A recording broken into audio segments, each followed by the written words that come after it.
before you can have heaven and resurrection, you have to have death, right?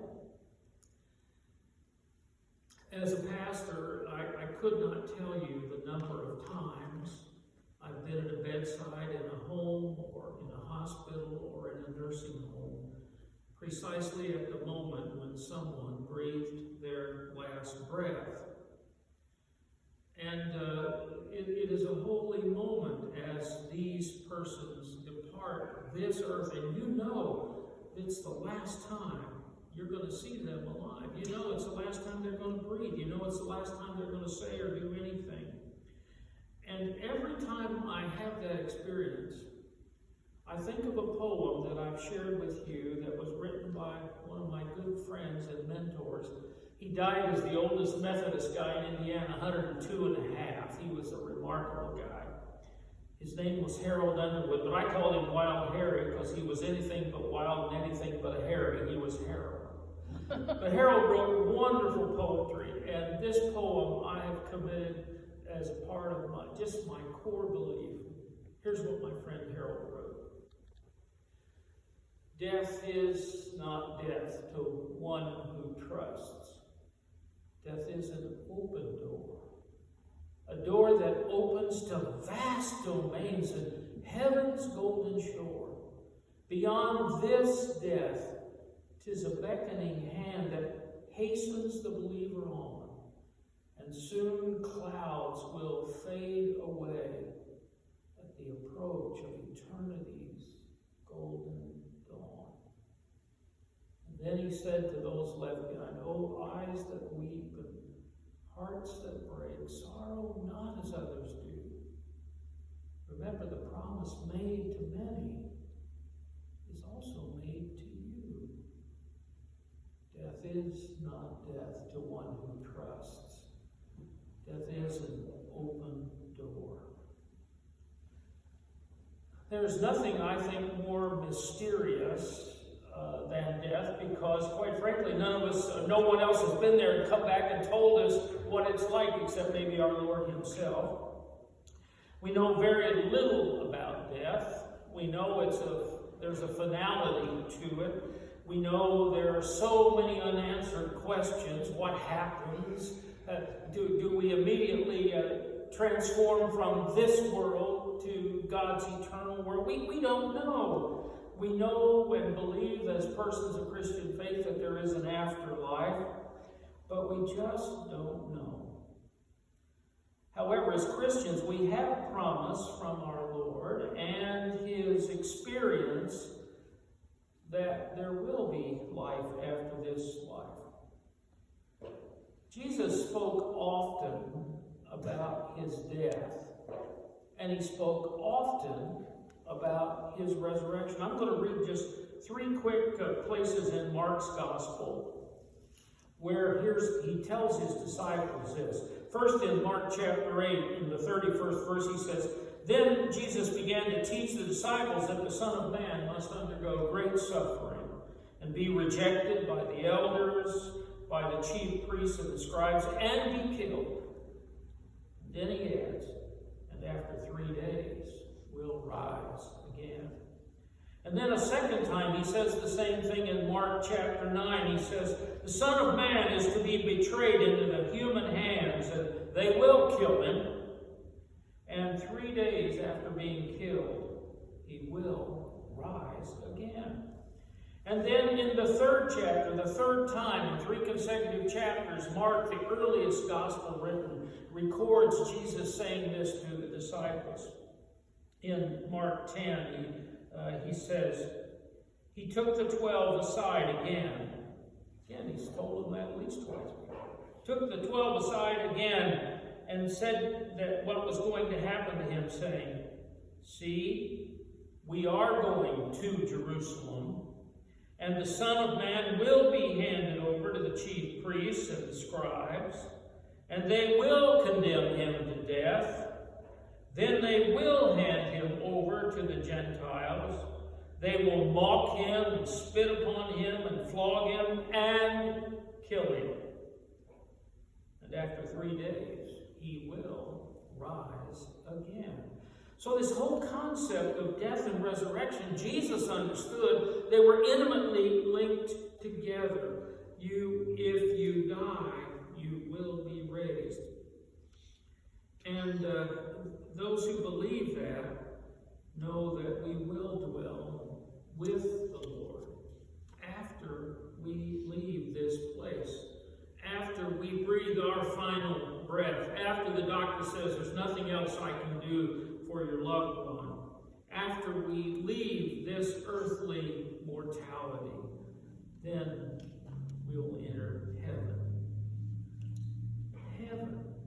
It is one of, I think, the least understood, but absolutely the most hoped for place of any person ever. You hope there's a life after this life. Mark Twain, the great humorist, said this. He said, "Heaven is by God's favor. If it were by your merit, our dog would go and you'd stay out." Of all the creatures ever made, humanity is the most detestable. And I think he would probably say, and perhaps dogs are the most loved. We're watching one of our 4 grand dogs, which we get on occasion, and Mac is with us, been with us the last few days as our kids are up in Detroit, and he's just such a sweet dog. You know, dogs, they don't get mad. Well, maybe occasionally, but they immediately switch. It's just so. But I don't want to talk about Mac today. I want to talk about heaven. I want to talk about what it's like to be in heaven, what it's like. Jesus says heaven is a place where there is no other place like it. Heaven, it appears 130 times in the New Testament. The word heaven is there. It usually means atmosphere or a place of location. But more importantly, as we know it, heaven is the place where when you go, God takes you in. Heaven is the place where God is. But it's not so much a place somewhere out there as much as it is a residence with someone. It is our residence with God. It's a residence with Mary and Jesus and Martha and Lazarus and all the other saints who have gone this way before us.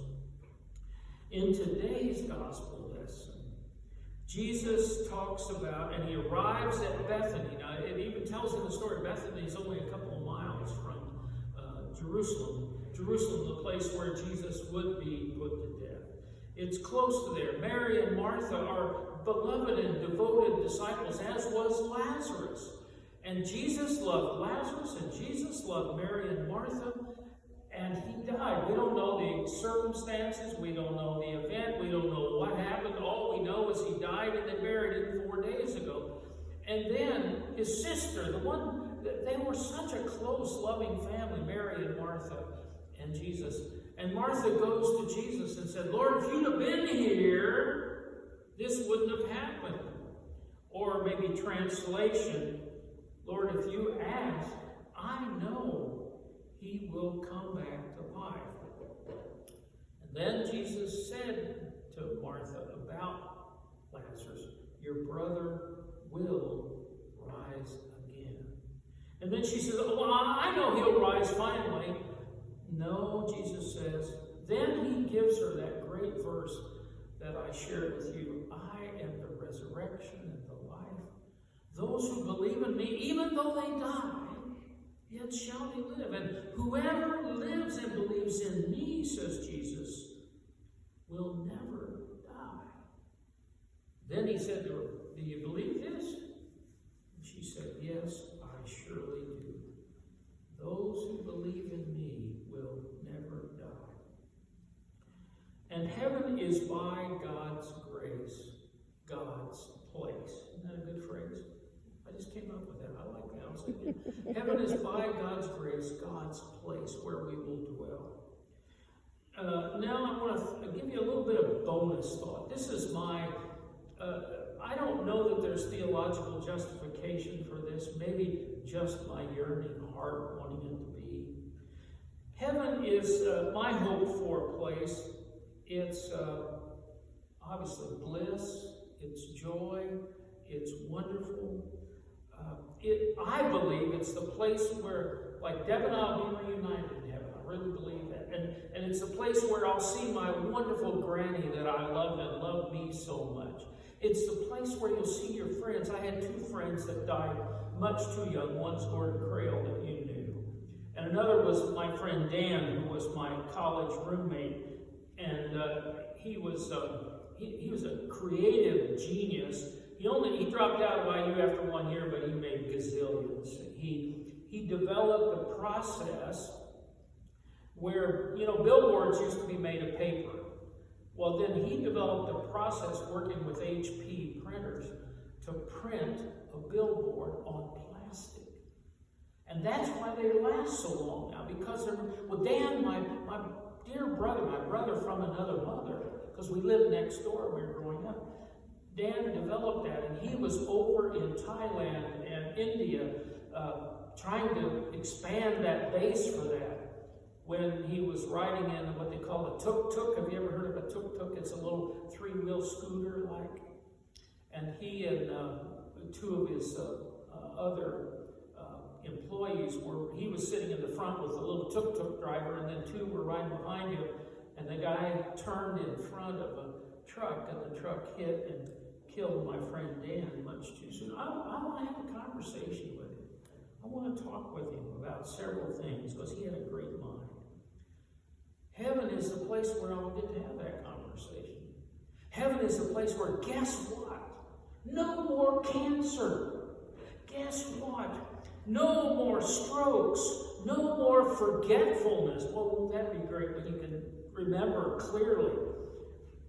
Our son texted us last night and said he wanted this picture from when he and his twin brother were in, was the first grade at Winchester Village, the same place Lisa went to elementary.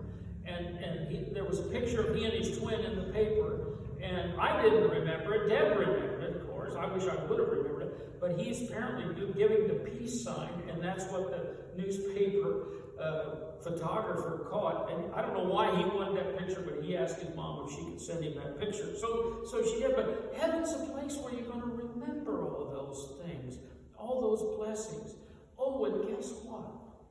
Heaven is the place where there are no more tragedies. There'll be no more war in heaven. There'll be no more outcasts in heaven. There'll be no more conflict in heaven. And best of all, and this is, I've said already a lot of good things heaven's going to be, and best of all, the real Jesus will be, guess what? He'll be the head of the welcoming committee. When you enter, he'll say, welcome home. He'll call us by name. Welcome home. I knew you were coming. I'm so glad you're here. Enter the kingdom I've prepared for you.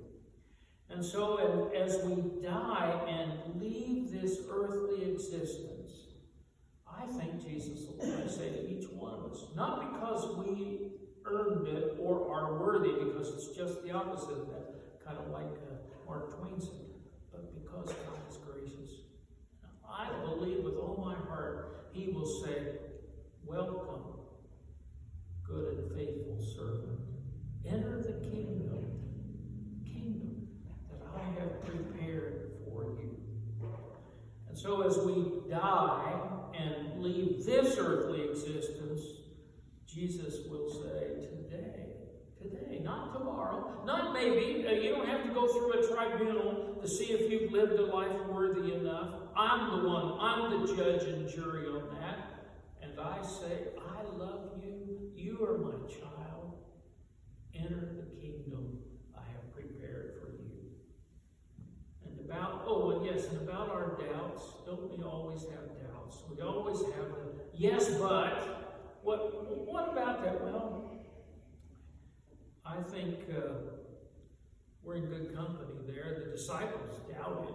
They didn't really believe that Jesus was who he said he was, nor did they believe that perhaps that they never, I'm not sure they ever really, they heard the part about, well, he's going to die.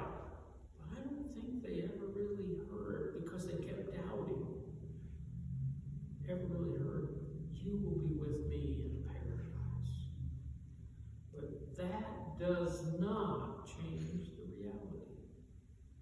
The reality is, we will be with the Lord in that place called heaven, wherever it is, whatever it is, and we'll stay there, not for a year, not for a decade, not for a century, not for a millennium, but we'll be there forever.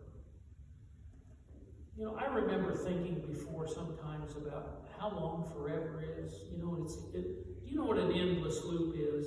You know, that's what forever is. It just keeps going and going and going. It's like the Energizer Bunny. You know, it kept going and going. But even more than that, God says, I will welcome you into my forever home. And then what joy will be when we see our parents and grandparents, perhaps a beloved spouse or a dear friend who has passed before us. We will be reunited. I believe that. Now, the Bible is kind of iffy on whether you'll still be married in heaven. I believe Deb and I are going to be together forever. She's put up with me this long. She deserves a break, but I hope she doesn't get it. I hope we get to spend forever together. Jesus said, I am the resurrection and the life. Those who believe in me, even though they die, yet shall they live. And whoever lives and believes in me will never die. I hope, thinking about this today, may perhaps, I know it's a big stretch, because fear is a big thing, but I hope thinking about this today will help you to not be so afraid of dying, but rather to know that this is not the end. Death is not the end. It is really just God's holy beginning. And that it won't be the end of you as you are.